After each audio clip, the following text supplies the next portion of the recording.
questions. A lot of the histology is just on this model right here, right? Or maybe a cartoon picture, right, of something like, right, the whole thing is the cell body, right? And then you have the dendrites.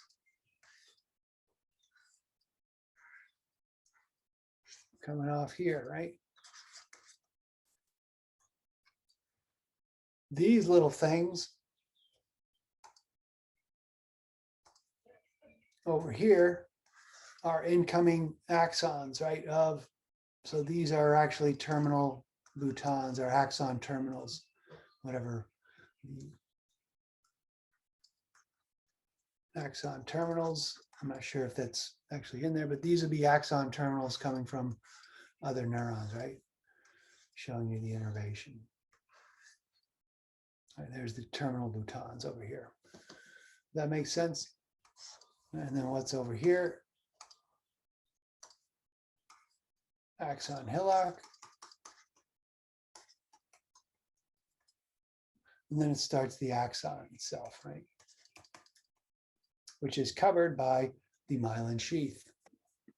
And that'll be this. Here's the axon hillock. There's the axon going down the middle.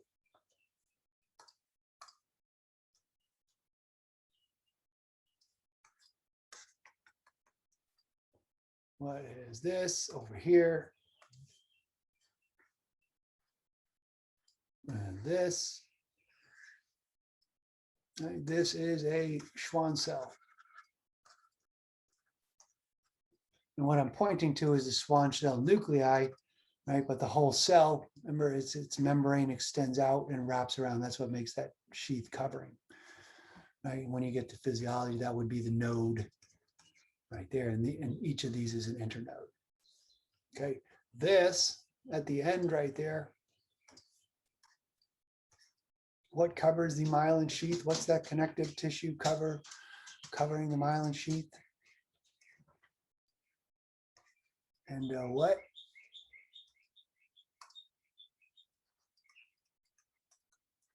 Neurium, right? But it's all the same names as your mesium, right? You're going to have the perineurium making up the fascicles, and the epineurium covering the whole nerve. But that's the connective tissue covering, right? You can see the reticular fibers and all that. So that is your neuron. This is lab activity 18, but then the other one, the slices that you'd have to look at on, you have the figure 7, which is the cartoon one on histology guide. And then you have a couple of different sections over here to look at all this stuff. All right, so that was lab 15 and 16 meninges. Okay, so in this picture this is a nice cartoon one that's obvious for those dura mater folds, right? In this case, this is the one over here that separates the right and left hemispheres. And you'll see this a little bit in the sheep brain, but it really doesn't extend down too much if you've done that. Fox cerebri, right? Fox cerebri, that's that infolding of the dura mater, right? And what you could see actually when somebody says the superior sinus, right? That's this one. It's within the dura mater fold, right? And then that would be, the sagittal sinus over here. This would be like a transverse sinus over here. And then this fold that separates, this would be your cerebellum down here. So this is called your tentorium cerebelli, right? This sheet that's going this way. Your Fox cerebelli, you won't really be able to see on any of our images. That separates the right and left cerebellum hemispheres. And that is the dura mater is on the outside. Over here, this sheet right here, it's been removed. Right? And then you could actually see this is that sagittal sinus, right? This is the transverse sinus, but both of them, you could say the dura venous sinuses over here. So if I point to this one, it's the dural venous sinus or superior sagittal sinus if you want. And in here, this picture over here is removing, right? They're kind of pulling that up. And here's another one of it. And what you can actually see here, You can see the dura mater, this very thick stuff, and then the spider webby stuff. Over here is actually the arachnoid mater. Right? These are all the blood vessels, that the veins and stuff that run through it that would reabsorb all your cerebral spinal fluid. Again, I encourage you to watch that video that I put up there with the unfixed brain, right? That's very informative, I think, to understanding what we're talking about here. It's just another picture. What's this? Again, this is in red here, but this is just to show from that cartoon picture, right? That tentorium cerebelli, the falx cerebri. Over here, we're looking at the skull, right? This is the brain, obviously. This would be the arachnoid mater. You can't really see it. And then you got the dura mater. Over here, that would be your periosteum, and then the bone over there. But all you got to know, this is the dura mater over here. This is your falx cerebri. The tentorium cerebelli would be over here, in between the cerebellum and up here. And don't worry about this picture. This is just a close-up of the tentorium cerebelli.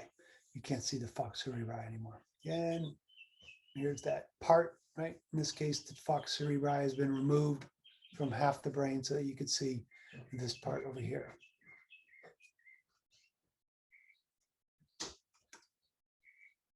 Same stuff, right? Falx cerebri, tentorium cerebelli.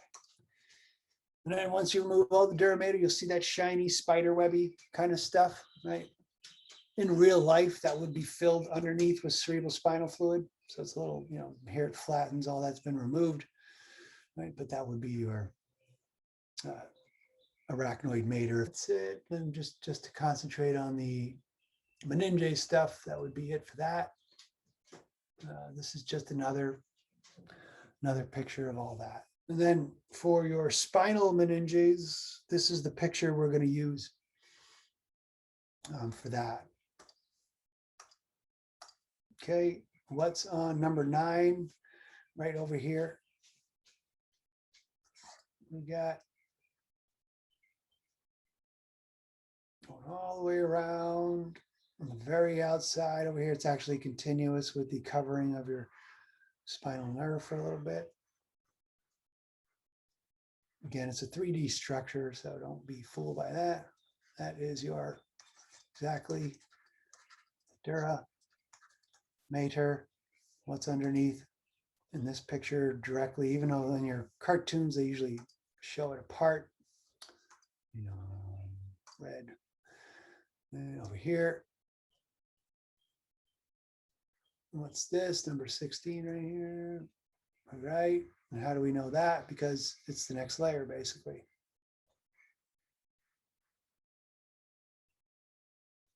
And of course, it would go around over here.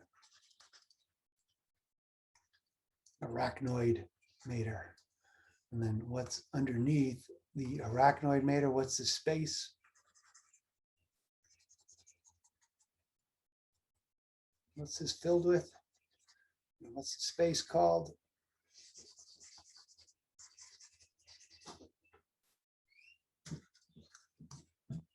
Subarachnoid space.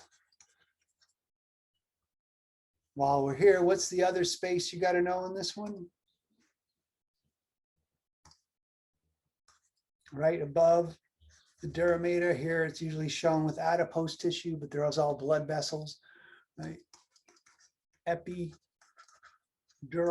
right? The dura, right? Above the dura mater. This is probably just periosteum. Don't worry about number 5 here, right? But that's where you'd have all the blood vessels. So if you're getting an epidural, right, they inject it into this over here, hoping to get these sensory neurons down here to dull the pain. Right, so cerebral spinal fluid around in the subarachnoid space. Mind you, also, I'm going to make this blue, but this is the other place where your cerebral spinal fluid in the central canal right there. Okay, and then what's directly attached to the white matter in this case of our spinal cord, but your pia mater. And you can't see that on any other model, right? Pia mater, right? So if this was the brain, The pia mater would be attached to the gray matter because in your brain, right, your cerebral cortex, the brain, the gray matter is on the outside. Here it's attached to the white matter. That because we also got these, right, we got dorsal roots, ventral roots. Down there we got the dorsal root ganglia. We also have the dorsal and ventral rami, those first branches of the spinal nerve. On the spinal cord itself, white matter, gray matter, central canal, anterior median fissure, posterior median sulcus. Okay, the funiculi, the dorsal columns, you know, the white matter tracts would be up here. All right, that's your meninges. So for the other one, it may be instructive for you to bust out the complete anatomy, which is very useful for bones and muscle. And here it's good for, I think, some of these 3D structures like this, as well as the nerves, right? To kind of understand how it's sitting in the brain, because it's actually pretty complex, right? Right over here, this whole complicated structure here is the lateral ventricle. Right, so sitting inside the brain space, right? Which is why it's hard when you see the sagittal sections, that's usually removed, right?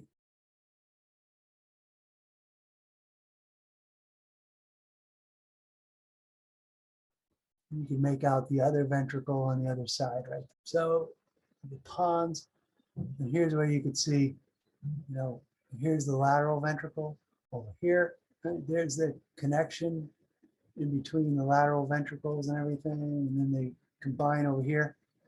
The third ventricle is up through here in between your left and right thalamus.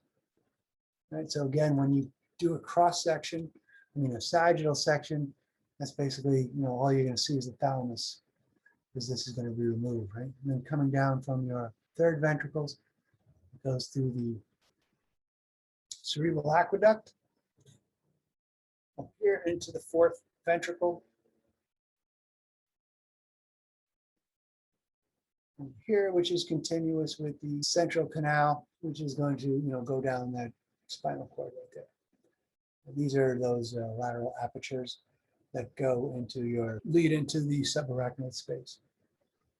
All right, so those are the ventricles. And so when you're looking at something like these, over here, you're just looking at the mold of those ventricles, the space within it, right? So these would be like the space inside the brain.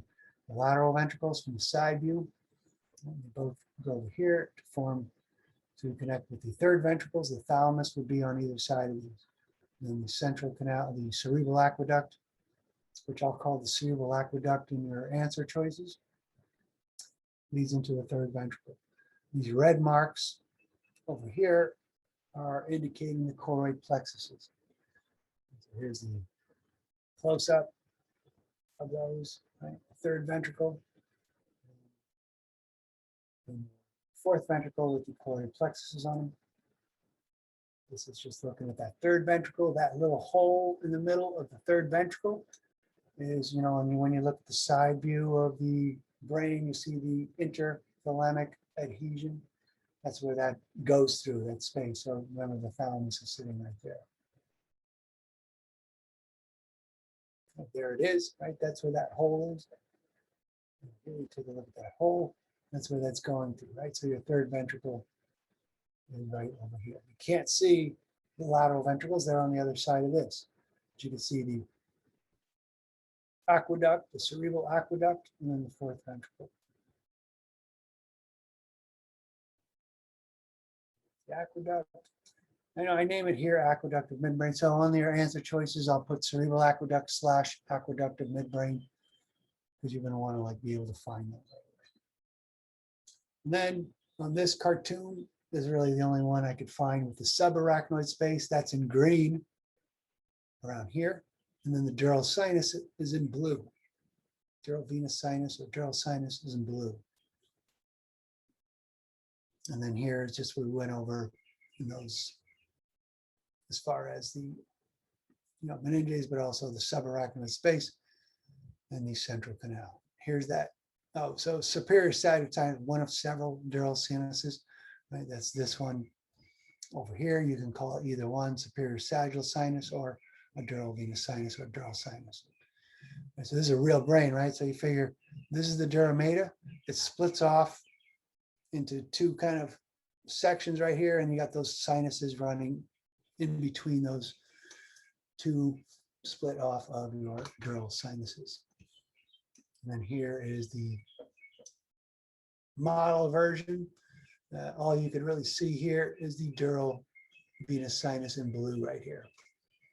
You can see subarachnoid space would be underneath this white part of it here.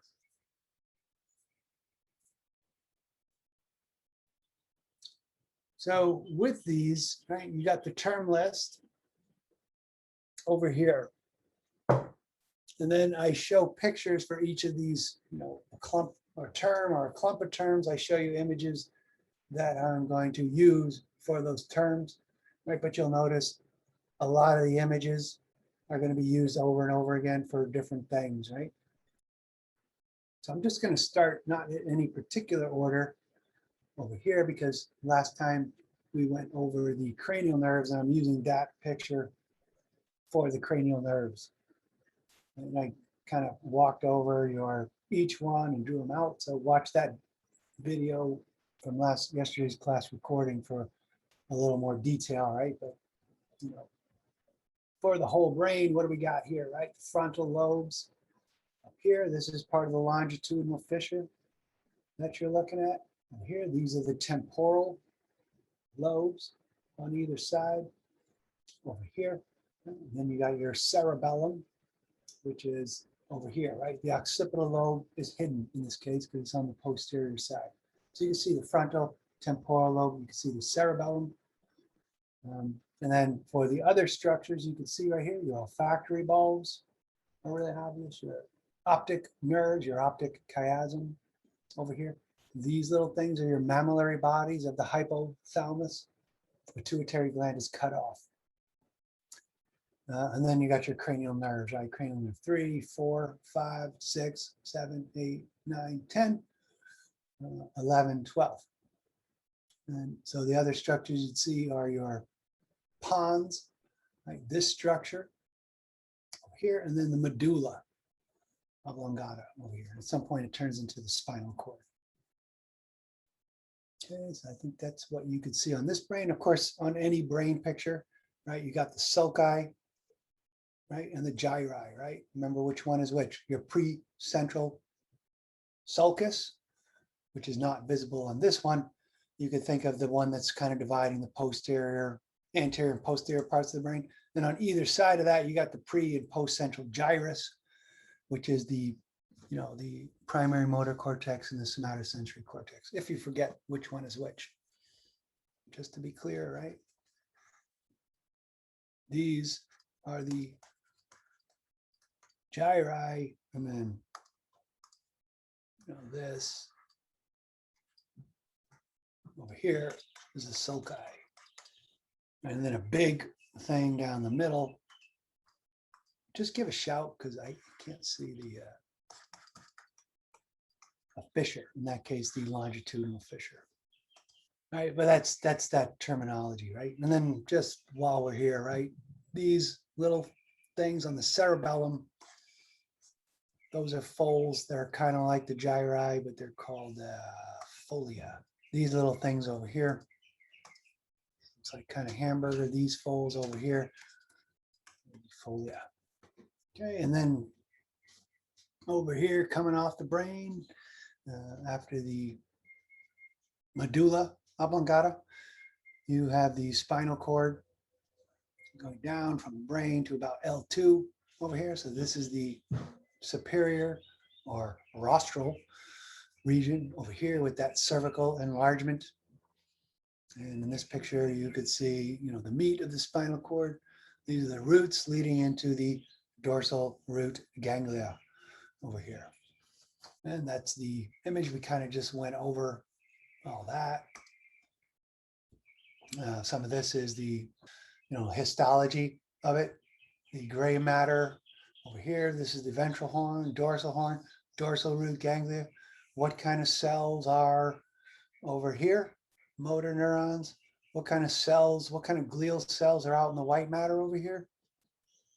oligodendrocytes maybe is a good pick. Right? That would be the type of glial cells, certainly not Schwann cells, which would be over here. Right? That would be these over here, but those would be over here. These would be the sensory neurons with the satellite cells around them in the dorsal root ganglia. All right, now here we're looking at a brain, so I'll just kind of cover all the different sections that you got to know. All right, your cerebrum up here, the folia and the sulci. Let's see, we got over here, and your septum,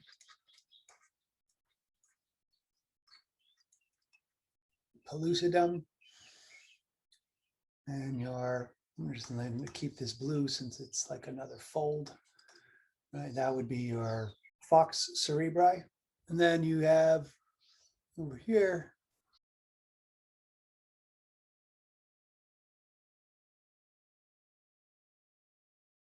corpus callosum.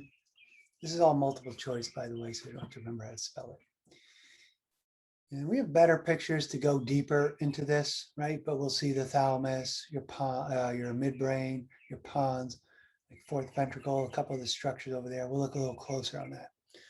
But you know, a lot of your pictures are these sagittal sections. So just get used to looking at any of these kind of cross sections. And so in this picture, we got what do we got here? The corpus callosum. Over here, corpus, I'm just going to abbreviate them. And then, you know, this would be all the white matter tracts. The thalamus is kind of ripped off. You can't quite see it. What's the next thing you can see? This is the optic canal coming in.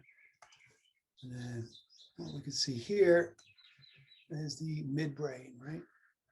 Which has the superior colliculi and the inferior colliculi, right? Together they make up that corpora quadrigemina, right? The four. When you do your sheep brain, you'll see these are very prominent.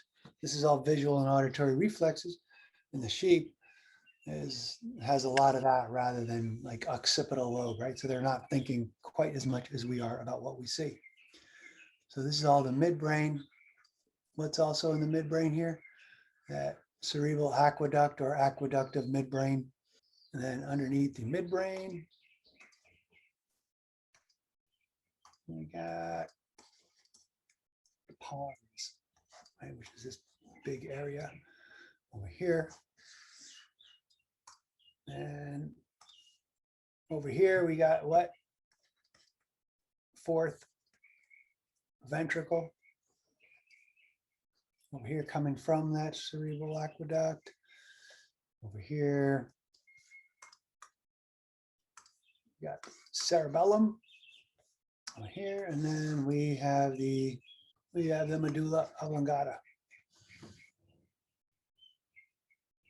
And these are just parts of the cerebrum on either side left over. This is a midsection. This is kind of a rare, a coronal section. This picture, we know we're looking at the front. One of the reasons I asked you to identify the basilar artery, right? This is your vertebral arteries. They're going up those transverse foramen of your cervical vertebrae.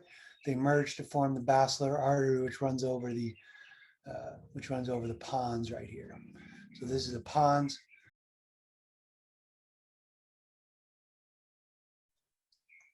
It's going up the front right over here. This is not the best picture because it's kind of cut, but some of the other pictures you'll see it a little better.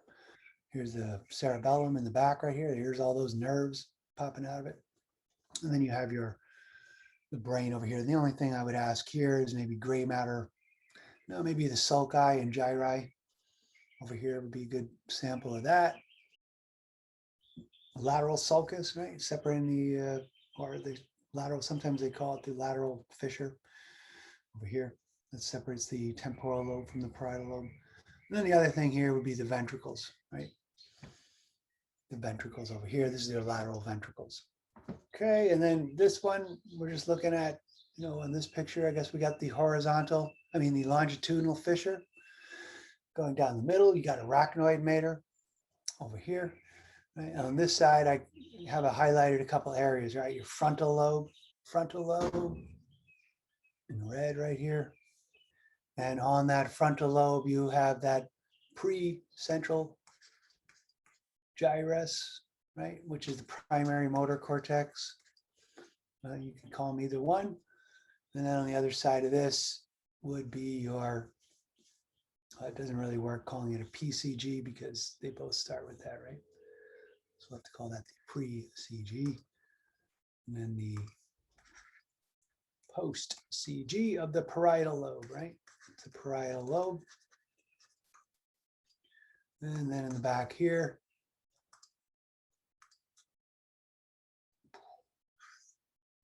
you got your occipital lobe.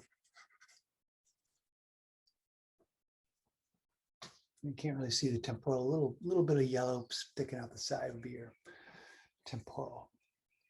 And here's looking from the side. Here, I would just say, right, the lateral sulcus over here. This would be the transverse, horizontal fissure rather. Over here, separating the brain from your cerebellum, your cerebrum from your cerebellum, your temporal lobe, you know. And if I asked you any about the lobes, it would be very, very general, right?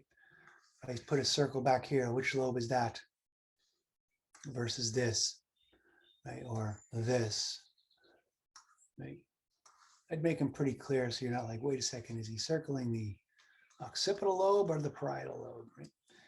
Those lobes, in this case, we're doing the pre and post central gyrus, and then in between you'd have the central sulcus, right? Don't worry about that blue spot, although it would be Broca's area. And cerebellum down here. Okay, again, we just went over this yesterday, and I kind of walked over all the cranial nerves, but this was a different model. So I'll mention, you got the number 25 here is the pituitary gland that, you know, is usually ripped off. That would be sitting over here. So those are those optic canals. Here's the olfactory bulbs over here, right? So your pituitary gland, you can even see the little mammillary bodies sitting under there. And the pons and medulla, cerebellum. And then this is with the, you know, cerebrum removed, right? You can see the optic canals a little bit better, right? The eyeballs would be up here coming in, and then they go back around into the thalamus. Here's where the pituitary, the infundibulum stalk has been removed. You can see the mammillary bodies, the optic chiasm, your pons over here, medulla, cerebellum, and then this is looking from the back over here, right? So recognize these structures. 1, 2, 3, 4. It's the part of the brain is the midbrain, right? And on the midbrain, what's on the back of the midbrain?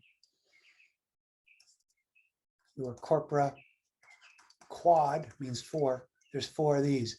You got a left and right superior colliculi and a left and right inferior colliculi that you can see right here. And this right here, this little nub is actually the pineal gland. Oh, while we're here, this midline up here that you could barely make out as anything different is called the vermis. Okay. And here this is about the dura mater that we just went over. And again, some of these folds here, because I've got better pictures of what we want to look at for this. So here we get to all these different pictures of your brain, right? The side of your brain, these sagittal ones of your brain. So, you know, if we want to go over all the commonalities, right, of all of them, we got, what's this?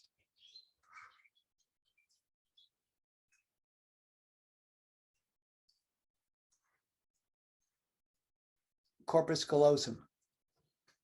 Right. So you got your corpus callosum as the most superior thing before your cerebrum starts. And then in this picture, you can see the lateral ventricles behind it, right? And all the rest of them, they're covered by the septum pellucidum, right? This, and this. What can I use for that? How about white?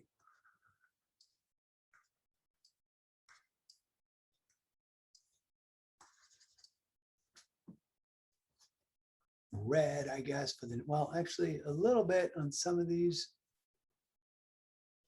I don't want to waste red on this, but it's the fornix area here, and here. And I wouldn't use this one, but it's the fornix. This is a good fornix. This one you can't really see it on, but it would be coming around over here somewhere. But these ones you could see the fornix on. What do we got next? Underneath the fornix, we have we're not going to worry too much about the epithalamus, except for the pineal gland. Here it's barely noticeable which part it is, whether it's that or that. But here, this is a nice pineal gland. This is a nice pineal gland. That would be part of your epithalamus. And then, of course, the thalamus, I'm going to use in yellow again. And that would be this whole kind of area. If there's anything red, it would be the choroid plexus, right, of the third ventricle. Right, and notice on each of these, with the exception of this one, you got the intrathalamic adhesion, right, except for this one over here. What's underneath the thalamus? Well, this one's kind of hard to see, so I wouldn't ask on this one, but here, here, here, this is a nice one. And actually we'll include the mammillary bodies that we saw earlier as part of that. Your hypothalamus. Right underneath the thalamus, this area. This all important part of your autonomic nervous system. When you get into physiology, you learn a little bit more about its action and its control over your autonomic nervous system and your endocrine system.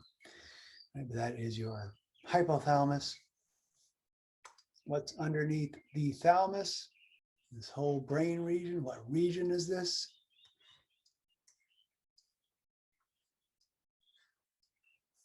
What region is that? That's the midbrain, right? And on the midbrain, we got kind of not so defined here, but you could make it out here, here, here, and here, here, and here, here, and here.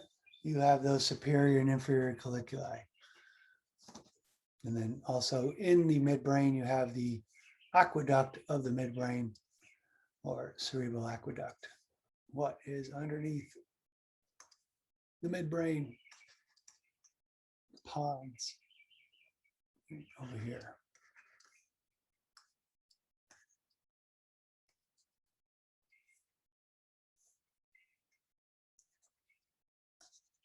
Within the region of the pons, you got the fourth ventricle. Right, going into your cerebellum around over here, right? And then if you can see it, it'll be the medulla oblongata underneath it. Okay, so in these pictures, not everyone has it, but what do we got? This picture, we have it. What's this? This one's cut off. This one's there. This one's cut off. So this one actually has your infundibulum and your pituitary gland, as does this one.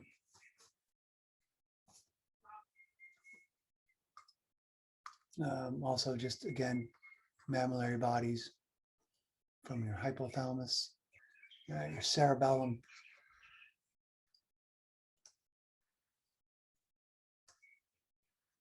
What are these white matter tracts called in the cerebellum?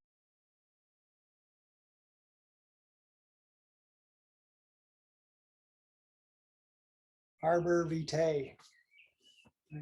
That's the white matter tract, so you can see clearly on these ones, but they also, if you look over here, you can see that branching. Arbor means tree, vitae means life, the tree of life. So in any of these, you want to look at any of these pictures, find a good landmark, right? Your corpus callosum, the interthalamic adhesion usually shows up, except on this one right here. And then kind of look around it, right?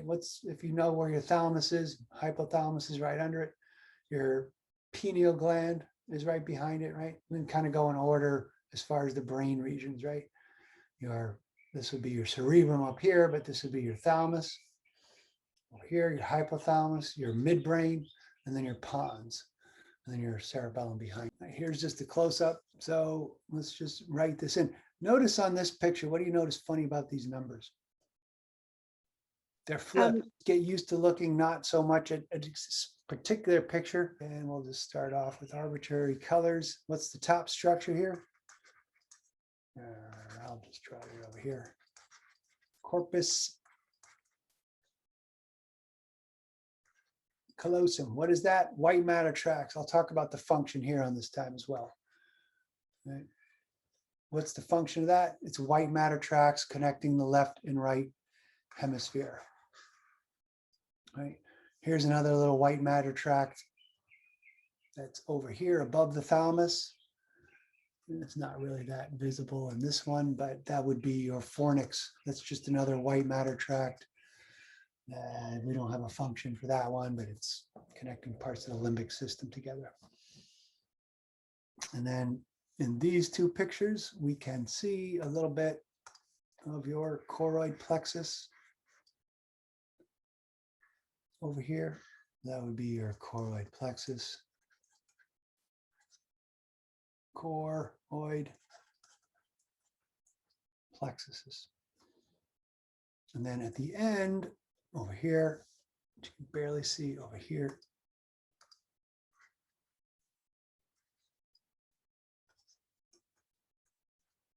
Pineal gland. Melatonin, right? Melatonin secretion. That'll affect your sleep-wake cycles. Interestingly, in the thalamus, over here, you have a little group of cells called the suprachiasmatic nucleus, right? And its response to light entering your eye. And then when it does that, it kind of feeds into this melatonin thing. That's why, if you have lights on at night, you're trying to go to sleep and stuff, your brain's saying it's not time, the sun hasn't gone down yet. If you're going out camping for a couple of weeks or something, you're totally reset everything into normal circadian rhythms, right? So if you say that 3 times fast, suprachiasmatic nucleus of the hypothalamus, you're going to start to sing a Disney song, right? But that's what's doing that, feeding into the pineal gland. That's a tangent, all right? But in any case, that's the pineal gland. And the next one, the big one over here, you can't see that. Pink, you can't see that either. Right. Pretty much the smooth kind of tissue you see over there. The thalamus. And in the middle of the thalamus, on most of them, it would be over here. You can't really see it. That would be the interthalamic adhesion. Remember that when you look at those pieces of the ventricle, right? Those moles of the ventricle, you have that hole in the third ventricle because your third ventricle is is in between the left and right thalamus. Right? Just basically over here. So I should do that, which is your hypo. Hypo means under the thalamus, along with your mammillary bodies. And they're part of the hypothalamus.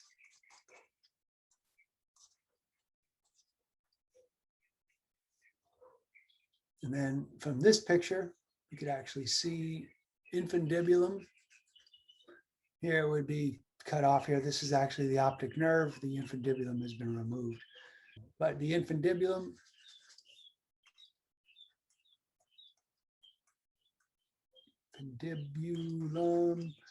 and pituitary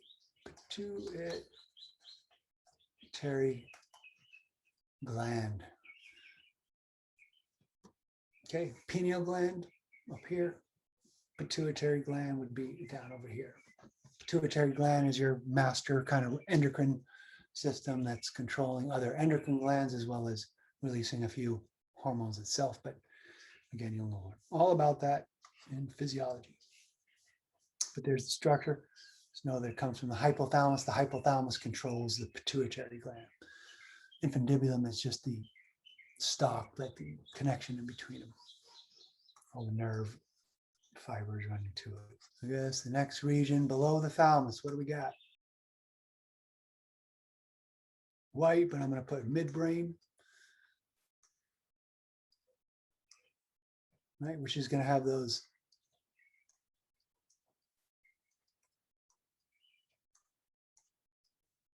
superior and inferior colliculi, as well as the aqueduct over here. What's below the midbrain?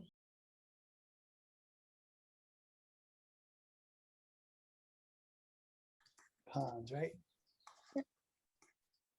So maybe, you know, it's good to, I haven't made any of these up, but maybe make up a acronym if you can, at least for some of these images. Not acronym, but you know what I mean, the mnemonic or something. Just walk down and make sure you have a really nice label picture going from superior to inferior, doing all these, right? So you know that pons. And then Samantha, do you know what the next one is? The medulla oblongata. Very good. How do you remember that? Because I got made fun of for my last name my entire life. That's what I figured. But that's cool that people knew enough. There's some like scene in some movie, medulla oblongata or something. Did they do that to you? So I think that's it for this picture. And you think, well, we're missing cerebellum. And again, what's the, what are these called? It's a tree, arbor, something. Vitae, right? Arbor vitae, again, that's another Latin Greek word, tree of life. Arbor, you could think of arboretum or something like that, but that's that white matter up there. Okay. This picture, again, this is showing the front and back with the cerebrum removed, right? This is the front because you got the medulla, the pons over here, very clear. And you know, the medulla is in front of the cerebellum, which is on the back of your brain right there. So just, you know, you got the mammillary bodies from the hypothalamus, you got the optic chiasm over here. You got, on this side, you got your, this would actually be the third ventricle, but those are the bumps. You know, these side views are, there's so much of me to ask, right? I could ask not only the individual structure. So if I ask, what's the brain, what's the region? That's the midbrain. If I ask, what's the structure? That's the, you know, corpora quadrigemina. I don't try to fool you and like put, if I say, what's the region? I don't add these things in there. I don't think I do that. But, you know, just look for regions. You should have a list of stuff in your brain, in your mind to come up. Cerebrum or a thalamus, or maybe diencephalon, right? If I had both the thalamus and the hypothalamus, that's the diencephalon. I don't use mesencephalon and metencephalon or myencephalon too much as far as labeling them goes. I just use pons and medulla. The diencephalon is, the reason I do kind of talk about the diencephalon versus the mesencephalon or the metencephalon is because, you know, it contains both the thalamus and the hypothalamus, the diencephalon part. So if you circled both of them together, you would want to. Yeah, right. That would be what brain region, the diencephalon. And then so right under that, would that be the midbrain? Right, directly under that, and you could, you know, orient yourself. There we go. You know, underneath the hypothalamus, right, and you could also mark your pineal gland, right. The midbrain is this short section in between the thalamus, basically, and the pons. Right, this little section, not so well defined, except you see those two bumps back